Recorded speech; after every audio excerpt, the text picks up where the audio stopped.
All right, good morning, everyone. It is 8:52 in the morning of October the 18th, 2021, and this is my morning strategy session.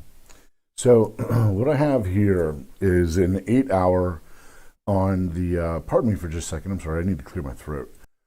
La, la, la, la. All right, that's a little bit better. Yeah, pardon me, I didn't sleep well last night, so I don't know how much trading I'll do today. It really takes a good night's sleep in order to trade well. So I don't know. We'll see what I do today, if I trade much, if any. This is the market. This is sort of the closest that I can get to a market profile on the SPY. And actually, I'd really rather prefer to do this on the ES because let's scoot over to the ES and see if it works. But I don't think that. Yeah, see, it's okay. It's not bad. Actually, that's not bad. Okay, so essentially, what's happening is right now, if the if the E-mini futures opened right now, it opened up about 0.38% lower than the previous day's close. And you can see this point of control up here, 44.61 roughly. Right now in the pre-market session, there's a point of control at 44.45, which is very interesting. And you can see back here that we have a lot of experience in this price range. It's just that there's a gap, this gap up that's happened over the previous two trading sessions. And the point of control there on the previous gap is 44.25. And that translates to roughly, let's go back to the SPY here, that translates roughly to 442 as a point of control on the SPY. So a dip down today to 442 and then a push away from 442 on the SPY, I think is probably going to be rather indicative of a support above this gap. However, a dip down below 442 and a hold below 442, like on an hourly basis, a close below 442 on an hourly basis, and I think that it's going to go back down to fill the gap, or halfway to filling the gap, perhaps not all the way to filling the gap. So today is kind of a recovery day for the previous two sessions, which has really kind of put us into overbought conditions. So it's going to correct a little bit, no big deal. A really nice run up if you're able to catch it. From 431 here to 446. It's 15 points. It's pretty good in a matter of just a few days. So. I'll be keeping an eye on I'm keeping an eye on the SPY today. I'm what's considered a SPY monkey. All right, and so now the VIX is rising quite a bit here. It took a bounce off of this lower level here. I have roughly 1585, 1590 as sort of a level of support and resistance. There's a consultancy firm that I use that has 15.56. And so right there, if you look here on the VIX, got a bounce right there in between the two numbers. So, 1821 ought to be a point of resistance. For the VIX, it's a spot where the VIX gapped from back in February of 2020, and it gapped on the following day to roughly 22. And so I've been using this gap because it has acted as sort of a point of contention. Both of these, the bottom of the gap and the top of the gap, has acted like support and resistance for the VIX on its kind of iterations in the past, year and a half since the 2020. I would call it a crash. It crashed down. I think it was 35% or something like that. That's a crash.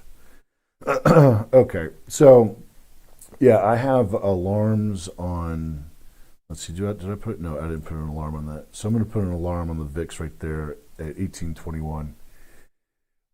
All right, Bitcoin. So over the weekend, Bitcoin caught a bid. You can see here it dipped down to as low as 58,009 and rose up to as high as 62,000. 64,895 is what I have on this chart as an all-time high. So it's approaching that. It's only 10%, a little bit less than 10% away. Let's do the math on that real quick.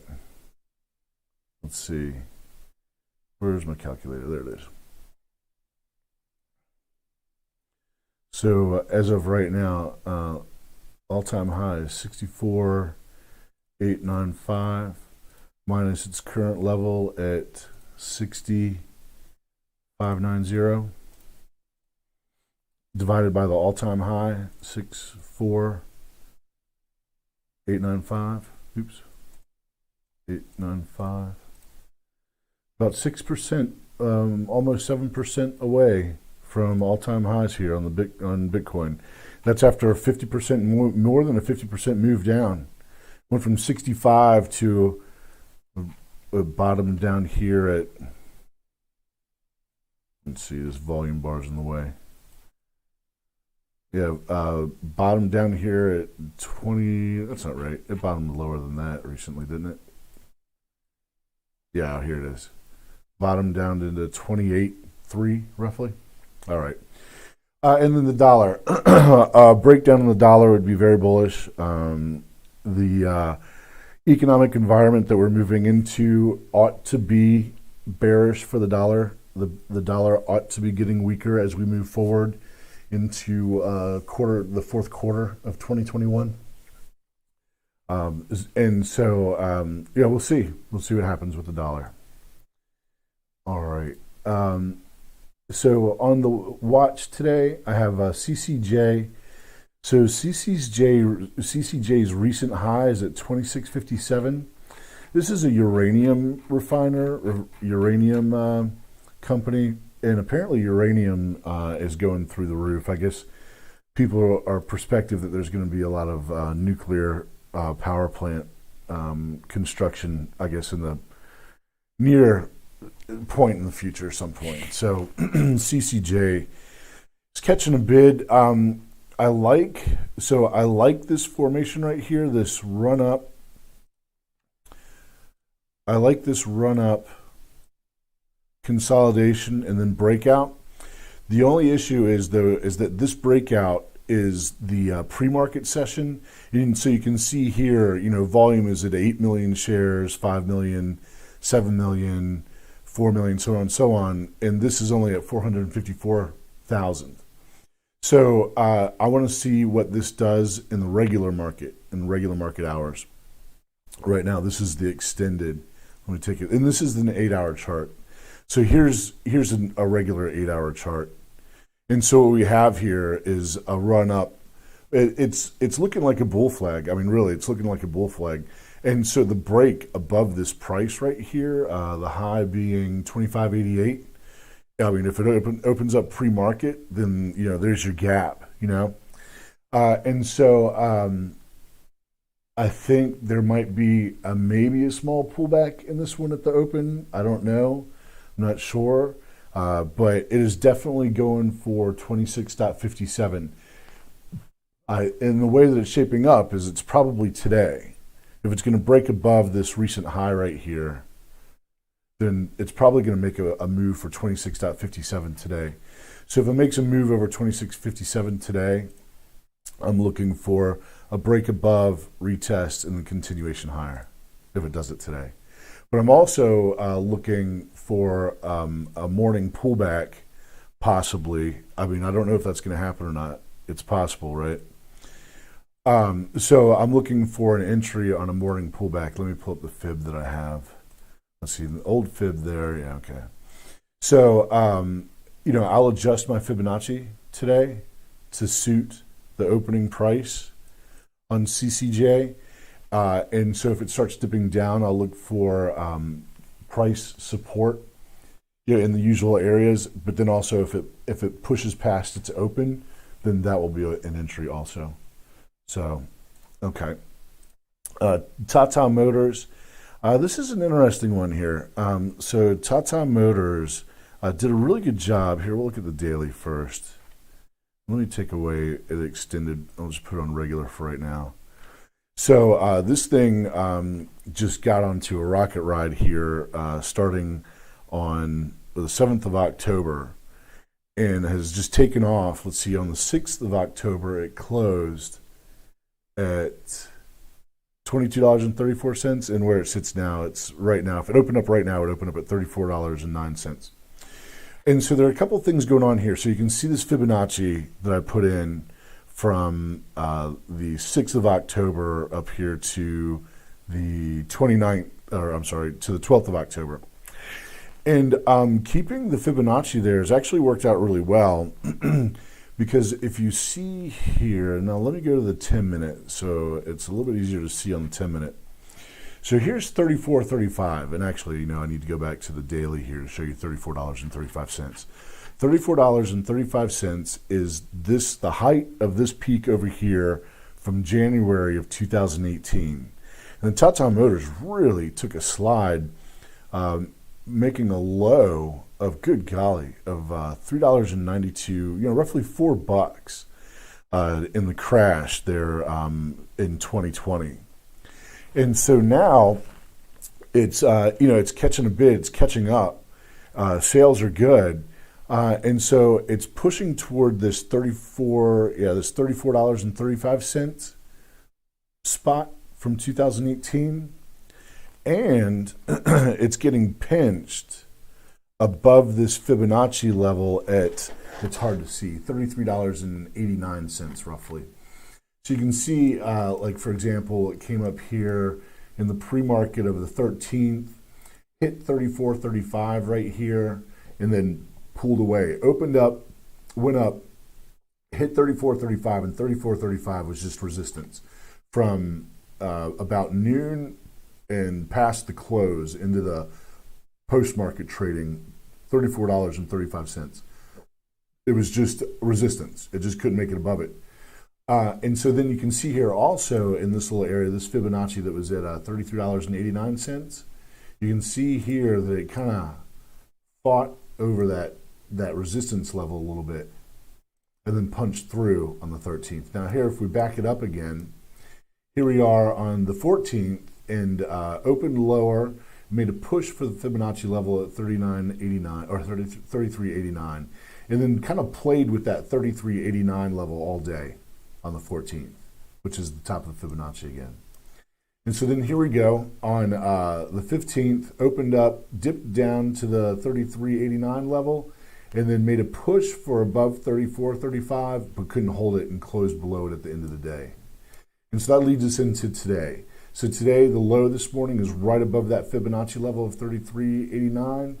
And if it opened up right now, it would open up right in the middle in between 34.35 and 33.89. So things, I'm just keeping an eye on it.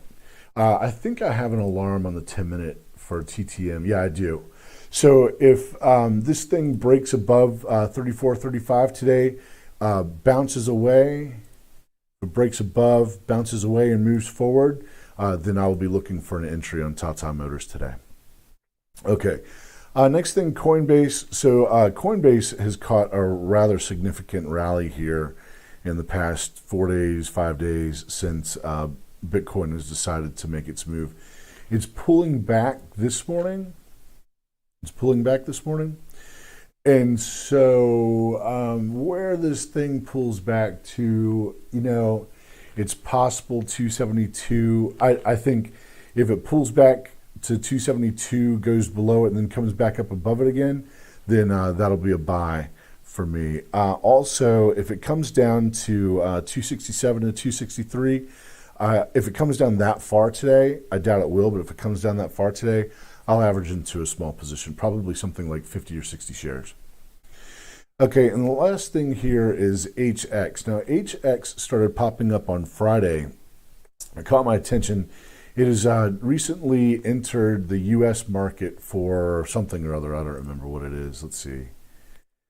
Zyobi My to enter U.S. radiation oncology services market. Shares up pre-bell.